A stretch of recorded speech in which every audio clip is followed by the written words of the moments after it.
Love is always new when it's you. When it's you. When it's you. Love is always. When is always. You is always.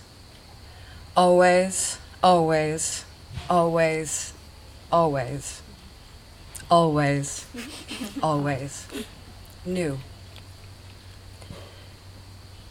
And now, Sam and Molly have been sharing their lives together for some years now. In fact, today marks the 7th anniversary of their first date.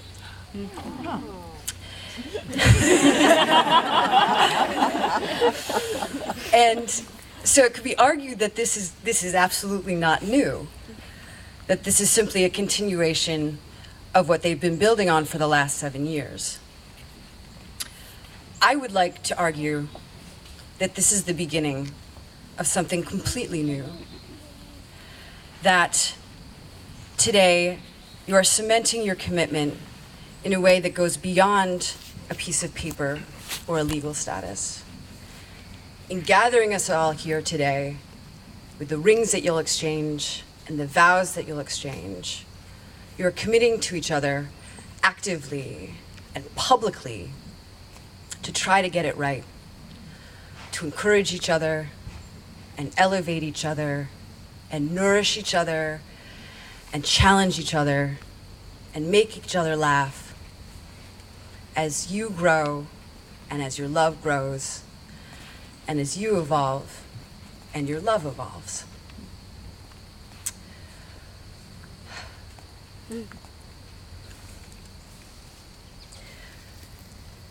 It's a moment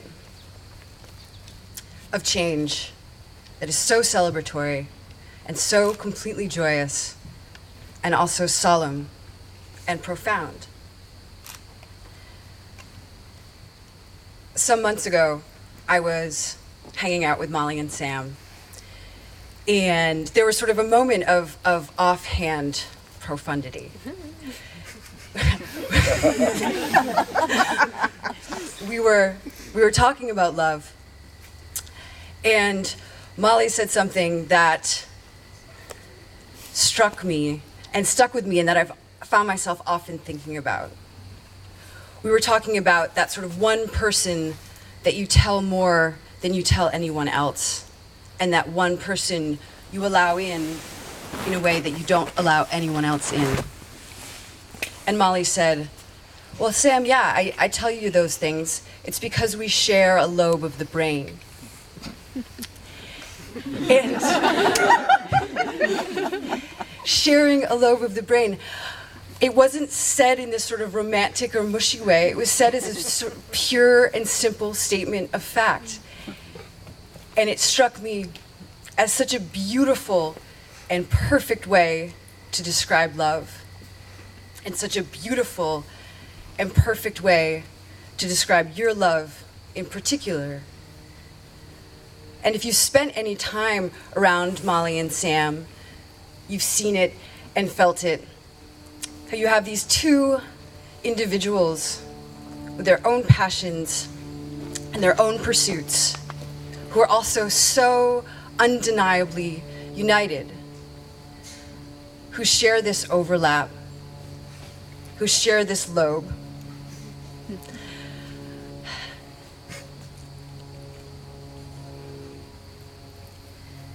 That is intimate and inviolable, and only theirs.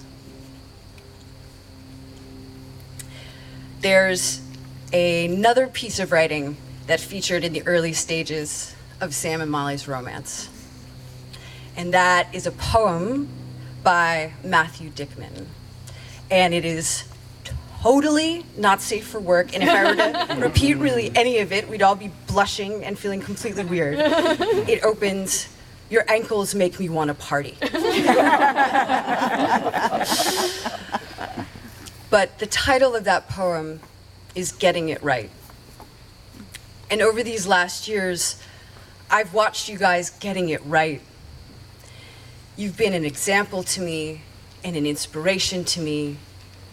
in your kindness towards each other, in the depth of your respect for each other, in your patience for each other's quirks, particularly when it comes to what time is the appropriate time to show up at a train station. And in the evident pleasure you take in each other's company. In a few moments, you're going to exchange vows and exchange rings. Molly, with the ring that you wear, you carry Sam, and you are carried by Sam. And Sam, with the ring that you wear, you carry Molly, and you are carried by Molly. And all of us have held these rings in our hands, and we carry you.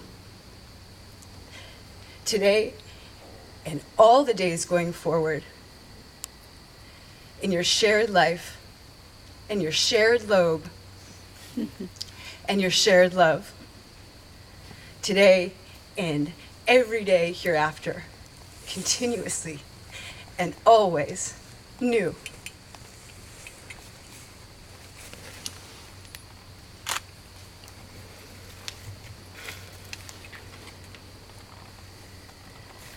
Sam,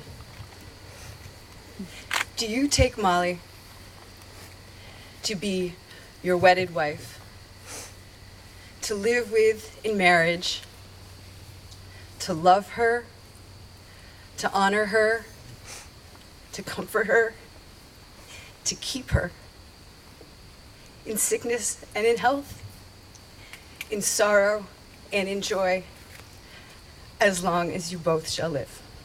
I do.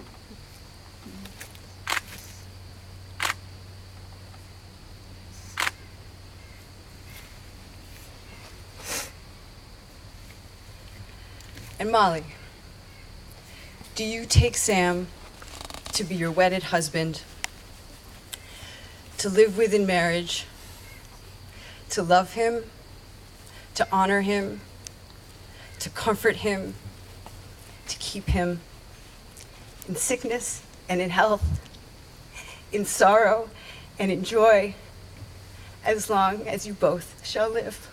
I do.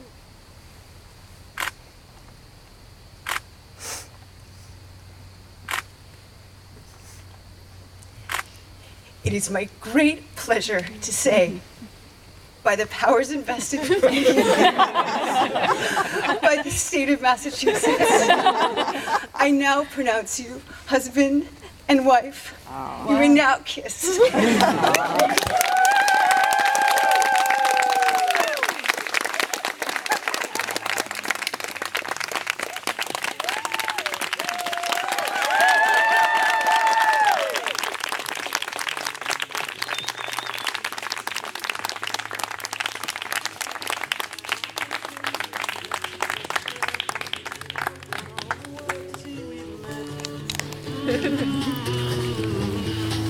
I didn't mean another day I might look the other way, and I'd have